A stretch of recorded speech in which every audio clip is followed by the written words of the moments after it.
తిరుమల నంబి పాపనాశనం నుంచి రోజు తెచ్చిన జలముతో శ్రీ వెంకటేశ్వర స్వామి వారికి అభిషేకం నిర్వహించేవారు.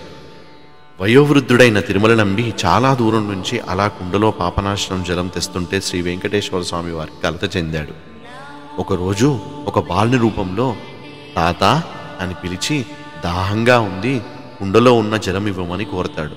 అప్పుడు ఆ నంబి, లేదు లేదు, ఈ జలము శ్రీ వెంకటేశ్వర స్వామి వారికి అభిషేకం చేయడానికి తీసుకువెళ్తున్నాను, ఇది నీకు ఇవ్వడం కుదరదు అంటాడు.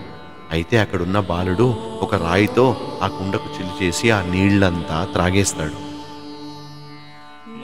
దానికి నంబి, ఎంత పని చేశావు, స్వామివారి అభిషేకానికి తీసుకువెళ్లాల్సిన జలమంతా త్రాగేశావు అని బాలునితో అంటాడు.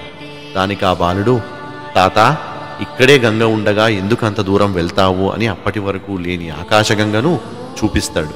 ఆ రోజు నుంచి ఈ ఆకాశగంగ జలంతో అభిషేకం చెయ్యి అని అదృశ్యమవుతాడు. ఈ కథనం తర్వాత తిరుమల నంబి తాతాచార్యుడిగా కూడా పిలువబడ్డాడు.